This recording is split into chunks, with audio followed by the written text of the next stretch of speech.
ఖాళీ జాగా కనిపిస్తే చాలు చెరువైనా కబ్జా చేస్తున్నారు. కరీంనగర్ జిల్లా జమ్మికుంటల నాయని చెరువుల 70 ఎకరాల శిఖం ఆక్రమణకు గురైనట్లు గుర్తించారు. కొద్ది రోజుల కింద చేసిన డిజిటల్ సర్వేలా ఈ విషయం బయటపడింది. ఈ జాగా విలువ దాదాపు 10 కోట్ల దాకా ఉంటుందంటున్నారు అధికారులు.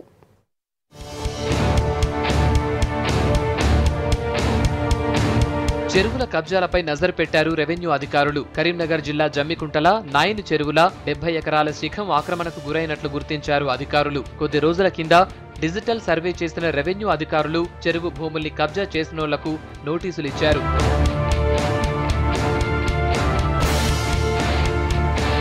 1930 నాటి లెక్కల ప్రకారం సర్వే నెంబర్ 865ల నాయని చెరువు పేరు మీద 280 ఎకరాల స్థలం ఉంది. దీంతో కొందరు రియల్ ఎస్టేట్ వ్యాపారులు శిఖం భూమిని ప్లాట్లుగా మార్చి అమ్మేశారు.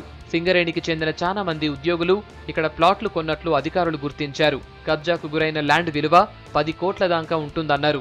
మంత్రి ఈటల రాజేందర్ నియోజకవర్గం కావడంతోని దీని మీద చర్యలకు ఆదేశాలిచ్చారు. చెరువు భూమిని ఆక్రమించి తప్పుడు రిజిస్ట్రేషన్ చేయించుకున్నారని తహసీల్దార్ చెప్పారు. పట్టణంలోని నాయని చెరువు సర్వే నెంబర్ 805 దాని మొత్తం విస్తీర్ణం దాదాపు 890 ఎకరాలు ఉంటుంది. గతంలో చాలామంది ఈ అక్రమార్కులు కొంతమంది ఈ నాయని చెరువు స్థలాన్ని అమ్మినట్టు మా దృష్టికి వచ్చింది. క్రిమినల్ చర్య తీసుకోబట్టి తర్వాత చాలామంది లబ్ధిదారులు వాళ్ళకు తెలియక చేసిన కొనుగోలు చేసినందుకు దానికి ప్రత్యామ్నాయాన్ని కూడా మేము ఎవరైనా ఇల్లు కోల్పోతే వాళ్ళకి ఈ 2 పడక గదుల ఇళ్ల నిర్మాణానికి ప్రతిపాదిస్తామని చెప్తున్నాము. కరీంనగర్ జిల్లాల జమ్మికుంట మంచి బిజినెస్ సెంటర్. ఇక్కడ భూముల రేట్లు బానే ఉంటాయి. జిల్లాల ఏర్పాటు తర్వాత భూముల రేట్లు ఇంకింత పెరిగినాయి. దీంతో రియల్టర్లు అధికారులతోని కుమ్మక్కై జమ్మికుంట వీణవంక రోడ్డులో ఉన్న చెరువు భూముల్ని ఆక్రమించుకున్నారు.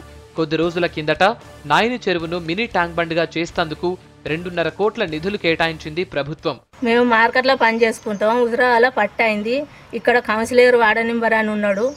వార్డు నెంబర్ కూడా తెలుసు. వార్డు నెంబర్ ముందు వాడే మాకు కొనిచ్చాడు. మేము మార్కెట్లో పనిచేసి ఎవ్వరికి ఇంత ఏం అన్యాయం చేయకుండా మేము కష్టం చేసుకొని బతుకుతాం. కాకపోతే ఎవ్వరితోనన్నా తెలుసుకోరు ఈయన ఎట్లాంటి మనిషి అన్నది తెలుసుకొని మాకు న్యాయం చేయదు.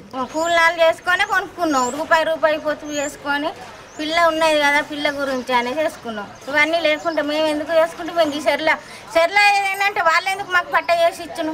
పట్ట చేసి ఇచ్చిండ్రు. పట్ట చేసిన సుతా కాదన బట్టే ఎన్ని లక్ష రూపాయలు పెట్టుకొని అప్పుడు రిజిస్ట్రేషన్ 50,000 కప్పిర్రు.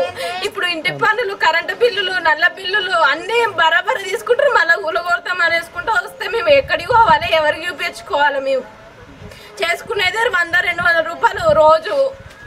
ఎవరికి చెప్పుకోవాలా? మేము ఉన్నతాధికారులు జోక్యం చేసుకుని చెరువులు ఆక్రమణకు గురికాకుండా చూడాలంటున్నారు జనం.